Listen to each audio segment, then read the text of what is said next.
Bookstore manager Joe Goldberg meets aspiring writer Guinevere Beck and becomes infatuated with her. He conducts an internet search to learn more about her and begins to obsess over her, monitoring her social interactions and even invading her privacy by entering her apartment when she is not there. When Beck becomes drunk and falls onto subway tracks, Joe is nearby and saves her. He takes her home but also steals her phone, granting him unrestricted access to all of her personal information through automatic synchronization with her old phone. Beck visits the bookstore to thank Joe for rescuing her, and he takes the opportunity to ask her out on a date. However, his obsession takes a dangerous turn when he lures Beck's unfaithful boyfriend Benji to the basement of his shop, violently strikes him in the head with a mallet, and locks him in a book vault made of plexiglass.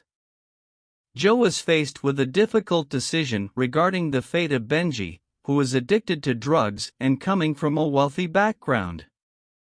As the situation unfolds, Beck is threatened with losing her teaching assistant job and housing after she rejects her professor's advances. Beck's friend Peach becomes increasingly suspicious of Joe's intentions and behavior. In response to the professor's harassment, Beck stands up for herself and threatens to reveal his behavior towards her and 6 other women. To further complicate matters, Joe obtains a video of Benji participating in a hazing ritual that resulted in the death of a fraternity pledge. In a dangerous and unethical move, Joe decides to eliminate Benji by giving him coffee laced with peanut oil, causing him to suffer a fatal allergic reaction. As Joe struggles with disposing of Benji's body, Beck becomes intimidated by her rival graduate student, Blythe.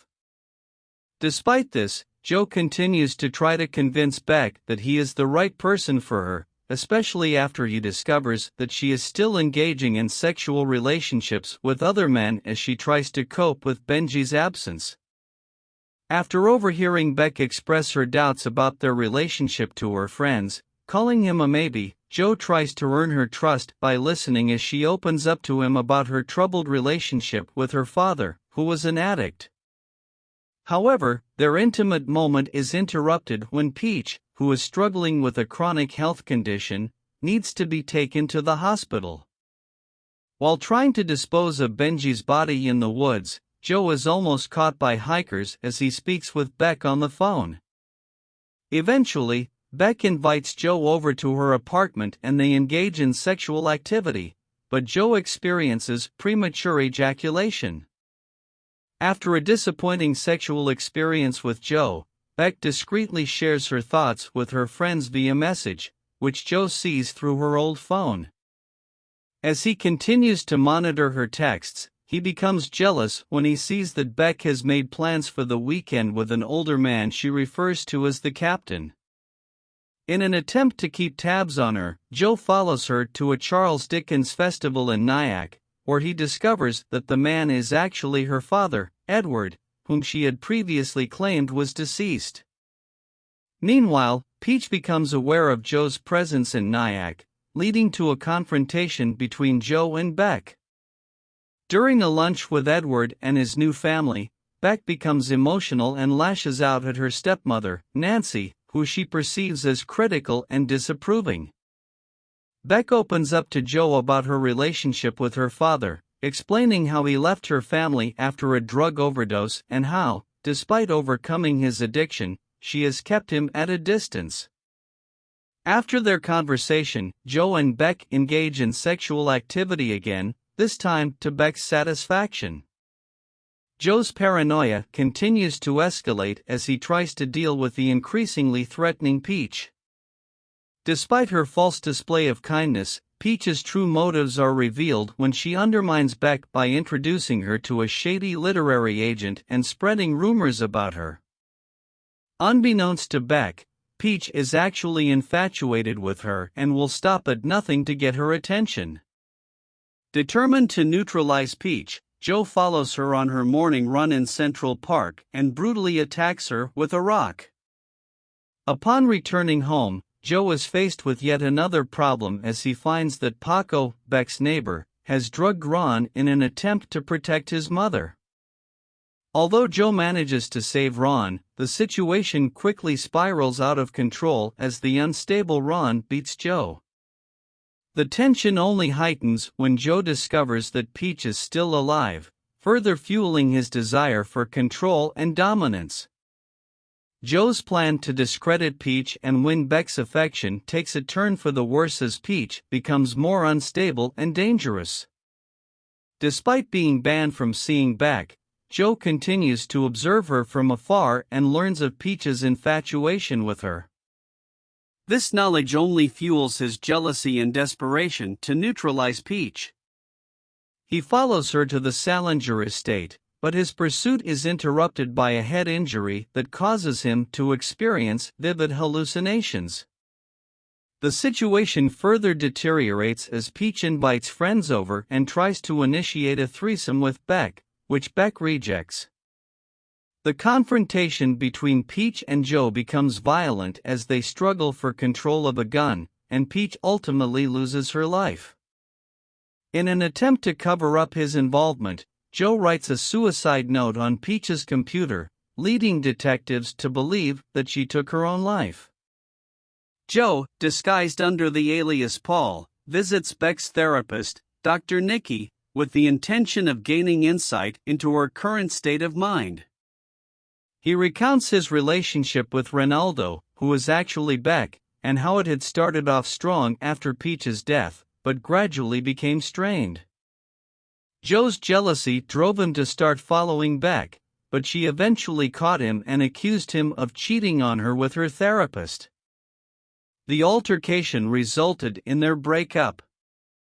As Joe listens to one of Beck's therapy sessions on Dr. Nicky's computer, he realizes that Beck is in a vulnerable state and is better off without his toxic influence in her life.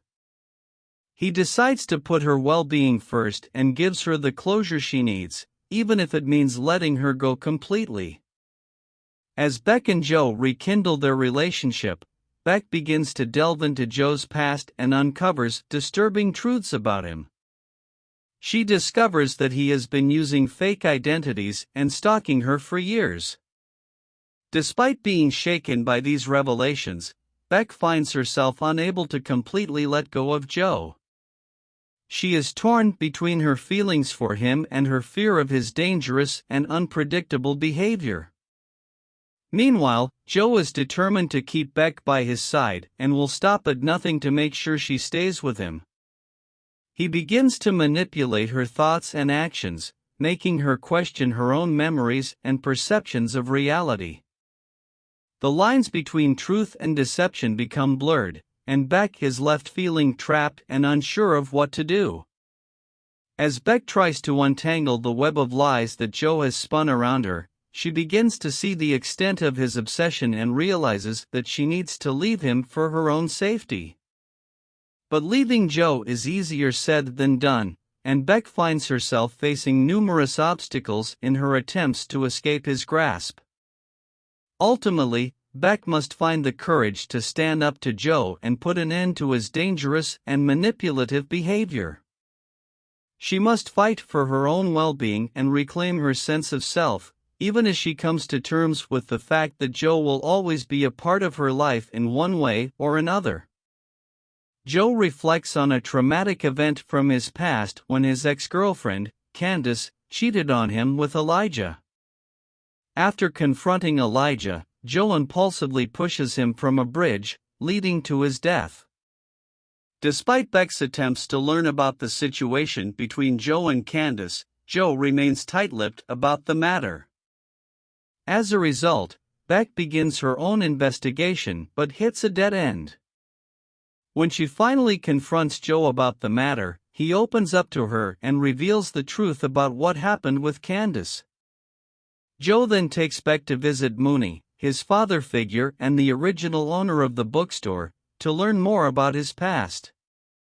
During this time, Beck realizes that she has had an affair with Dr. Nicky, which she finally confesses to Joe, telling him that she loves him. However, When Beck discovers Joe's hidden stash in the bathroom ceiling, which includes her old cell phone as well as Benji's and Peach's, along with other disturbing mementos that he has kept, she is horrified. This leads to a tense confrontation between the two, and Joe locks Beck in the book vault. Joe, being aware of the fact that Peach's family has hired a private investigator to investigate her death, is constantly living in fear of getting caught. Meanwhile, Beck, who is locked up in the basement by Joe, uses her writing skills to pen down her own experiences and suggests to Joe that he use Dr. Nicky as a cover-up for his crimes. However, things take a turn for the worse when Ron's abusive behavior leads Claudia to the hospital, and Joe, in a moment of protectiveness, kills Ron to save Paco. In an effort to justify his actions, Joe opens up to Beck about his childhood traumas and the reasons behind the murder of Benji and Peach.